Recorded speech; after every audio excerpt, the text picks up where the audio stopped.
Arlene, can you tell me where you are presently? Pardon? My location? I'm at the ladies' club gathering today.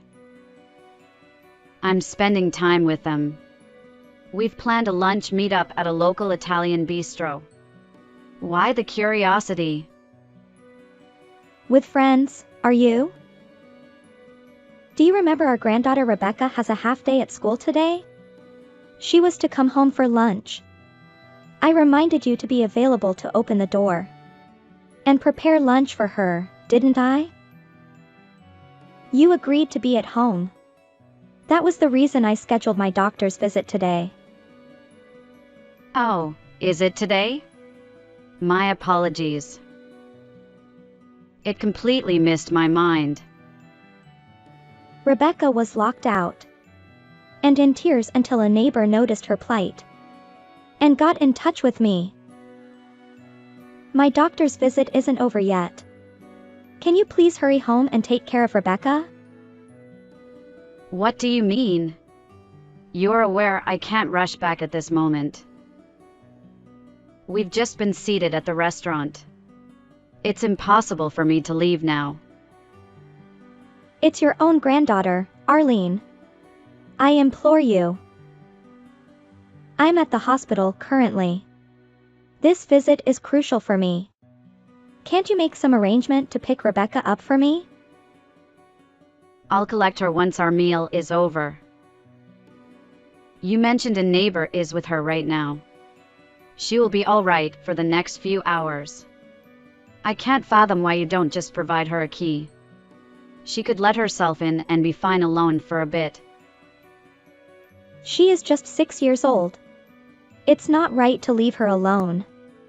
And it's not the neighbor's responsibility to babysit her while you finish dining with your pals. Moreover, she needs to have lunch and prepare for her swimming lesson in the afternoon. She cannot wait until you finish your meal. You're quite inflexible about this, aren't you? Besides, you're expecting. The due date is close. A heavily pregnant woman like you should be resting at home, not out and about on various errands. All of this transpired because you weren't at home. So don't point fingers at me. You've made your choices, now face the consequences. I'm at the doctor's office because I'm expecting. You pledged to be there for Rebecca today. Please, just fetch her. I cannot. Just for your understanding, the ladies gathering at the restaurant today. It's in your favor. For my benefit? Exactly. These ladies are. We should maintain a pleasant relationship with them, in case of any unforeseen situation. Imagine if you ever needed assistance, and the neighbors didn't fancy you enough to help. It's about fostering good relations. I'm doing this for your well-being. Trust me, I know social interactions aren't your strong suit. You should be appreciating my efforts in doing this for you. It's impolite to be on my phone now, so I'm switching it off. Hence, refrain from texting me further. Laura, are you around? I hope this isn't too out of the blue, but we've planned a camping trip for tomorrow. Excuse me? I'm currently breaking bread with my sister and her spouse. They recently visited a camping location. You know, the newly inaugurated one. New campsite? Are you referring to the one in the neighboring city? Precisely, that one. My sister couldn't stop raving about it. Her enthusiasm was so infectious, I immediately booked us a spot. I simply couldn't resist. Understood. However, I'm afraid we won't be able to make it. Our baby could arrive any day now. I think it's best we stay within close proximity to the hospital. So what if your due date is approaching? Pregnancy isn't a disease. Don't use your condition as a pretext to be homebound all day. Andy will take the wheel. I trust in my son's driving abilities. You believe in your husband's driving skills too, don't you? That's not the point. The drive isn't what concerns me. If you wish, you can accompany Andy and Rebecca. Just the trio of you. I'll have to pass this time. Absolutely not. This was designed to be a family outing. It's intended for me and my son's family. If you're absent, it defeats the purpose. Plus, I've booked for 4. And considering it was a last-minute thing, there's no refund. So, get ready. We're embarking on a camping adventure. Arlene, could you please pick up your call? You need to turn around and fetch me. It's unacceptable to desert me at a coffee shop like this. Didn't we have a reason? You incessantly grumbled about not wanting to proceed. I simply couldn't endure that for the next 48 hours. Plus, we're about to hit the freeway. Backtracking to get you would be highly inconvenient. You can stroll home or hail a cab. And you did this in Rebecca's presence. She was shrieking at you to cease causing distress to her mother. I noticed her shedding tears in the rearview mirror as you sped away. If this ordeal traumatizes her, will you accept the blame? You forcibly ejected me from our home and thrust me into the car. Rebecca was in tears even then. Barely 20 kilometers down the road, you halt in a coffee shop lot and forcefully remove me from the vehicle before speeding off. Considering our size difference, I had no hope of resistance, especially being 9 months pregnant. But worse than that, Andy didn't even attempt to intervene. Both of you must have lost your minds. We're merely giving you a reality check. You need an etiquette lesson. Etiquette? Indeed. It seems your upbringing lacked some essential elements, didn't it? If your parents failed to educate you, I guess it falls upon me. You need to comprehend respect for your elders. Arlene, this isn't a matter of me lacking respect for elders. What do you believe a pregnant woman's primary concern is? It's her unborn child's safety. It's avoiding any potential harm to the unborn child. You're a mother, you should know this, correct? What if I went into labor? Or encountered an emergency in some remote area? The campsite is nowhere near a medical facility. That was my reason for not wanting to go. Are you going to keep repeating yourself? Assume responsibility for your own actions. If a mishap occurred at the campsite, neither the site nor I would be at fault. You'd only have yourself to blame. We're not responsible for your circumstances, so it shouldn't impede our lives.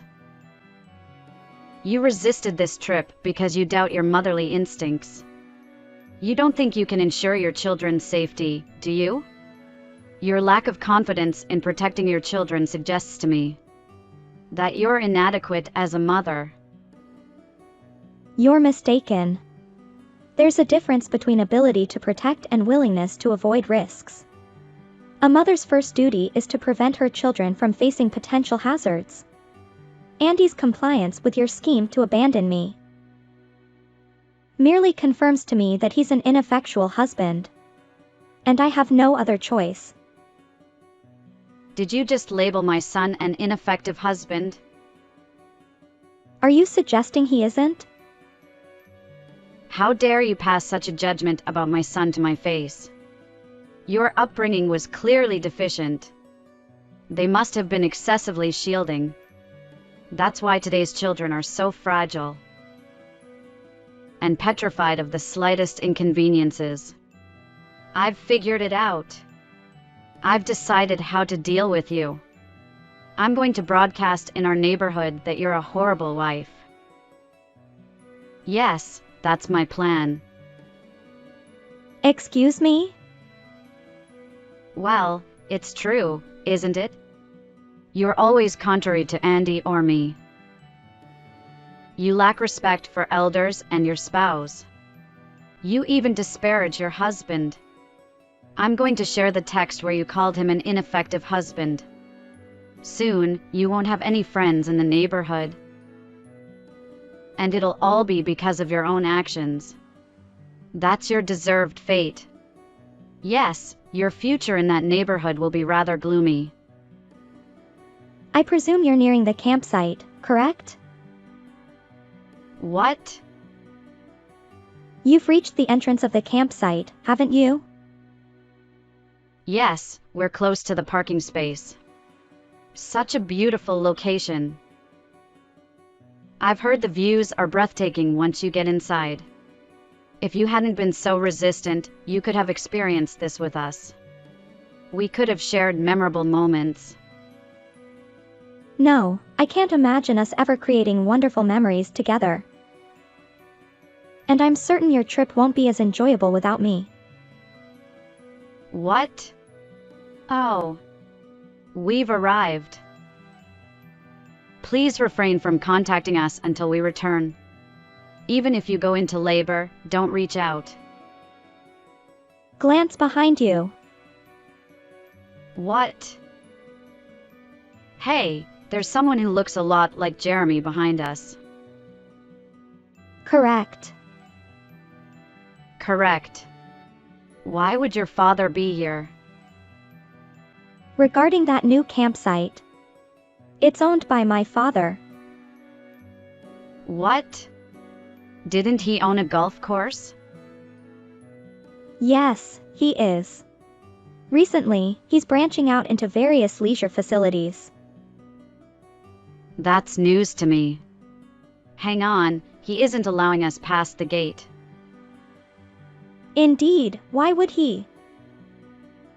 My father knows all about your actions. What do you mean, my actions? Referring to you leaving a heavily pregnant woman in a coffee shop.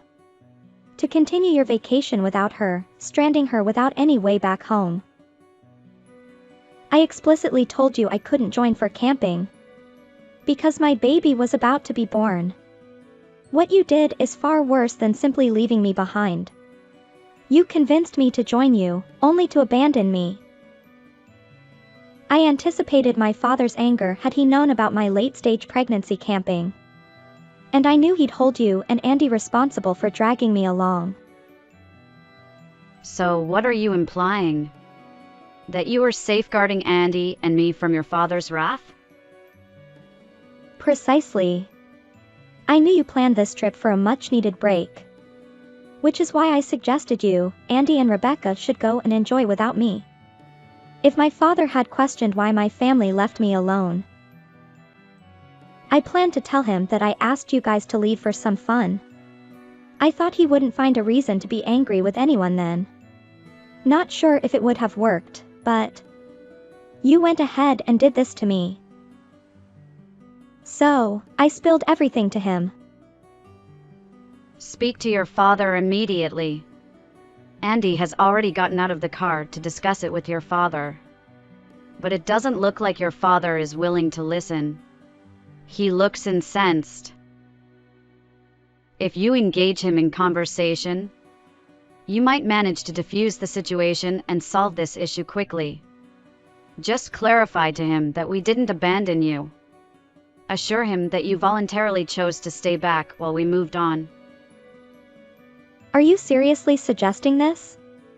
You made Andy stop the car, and you forcibly pulled me out against my will. Laura, let's be reasonable. It was merely a prank. What if I had fallen on my belly when you dragged me out of the car? If my baby had been harmed, would that be a small prank too? You're so obstinate.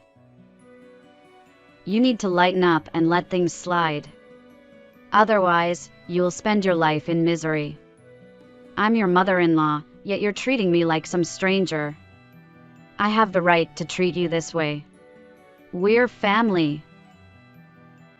If you don't pacify your father and make him see reason about this, I foresee a long-lasting feud between our families.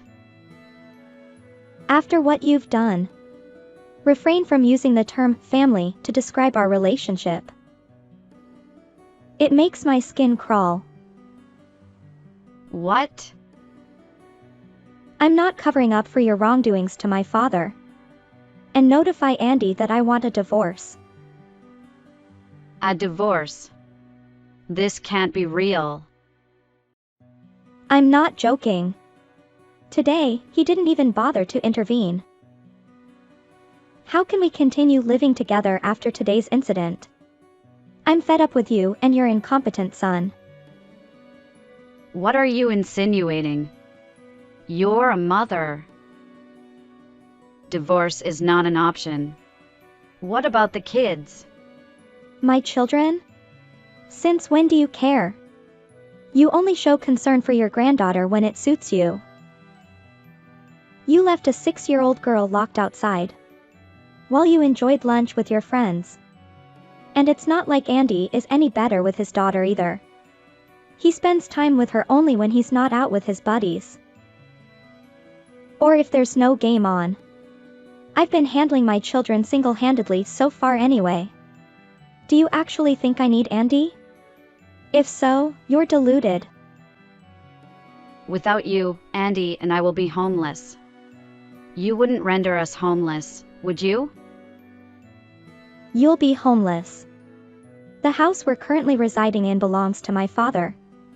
And once we're divorced, why should I let him? And my ex-mother-in-law continue to stay with me? Naturally, I'll be asking you both to leave. You can't throw us out on such short notice. That's outrageous. Are you that cold-hearted? Have you conveniently forgotten all the favors I've done for you? I can recall but can't remember a single favor you've done for me. How's the conversation with my worthless husband going? Well, about that. He hasn't returned to the car yet. Perhaps you can't see from the car, but he's groveling at the moment. Why don't you step out and talk to my father? I bet he'd be thrilled to hear your side too. What? I'm not going there. Please, Laura. Do something. I'm sorry for all the past mistakes. I apologize. Your father just came over, snatched the car keys and took Rebecca with him, and instructed me and Andy to stay away from his house. What are we to do now? He has the keys. We're stranded here. It's time you bore the consequences of your actions. Isn't that what you always preach to me? At least you're good at socializing. I'm sure you have plenty of friends who could lend you a hand, right? Why not turn to them for help this time? You know, all those acquaintances from your women's group.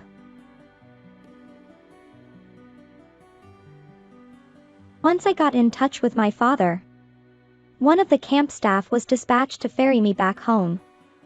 Post an intense discussion at the campsite. My father ensured Andy and my mother-in-law vacated the campgrounds. He then safely escorted my daughter, Rebecca, back home. The joy of seeing me overwhelmed Rebecca, leading her to tears. And I found myself crying along with her. We held each other in an emotional embrace, both of us shedding tears. Despite losing their transport, Andy and his mother somehow managed to return home, pleading for forgiveness and seeking re-entry into the house was their immediate response. But given their actions, neither my father nor I were inclined to let them back in. Andy implored me to reconsider our divorce, but under the weight of my father's fury, Andy finally conceded and we proceeded to finalize our divorce. Since they were effectively evicted by my father and me, they found themselves without a place to stay. Rumor has it they took refuge in a dingy motel until the divorce was formalized. As for their current whereabouts, I'm in the dark. Local chatter suggests 2 homeless individuals have taken to camping by the river, however. On a brighter note, I welcomed a healthy baby boy into the world. For the time being, I've returned to my parents' home so they can assist me with the newborn. Looking back, managing a newborn and an elementary school student alone is quite the challenge. The idea of having my ex-husband or ex-mother-in-law around though, that would be far more daunting. This is why I'm immensely grateful for my parents' intervention, saving me from them and lending a hand now.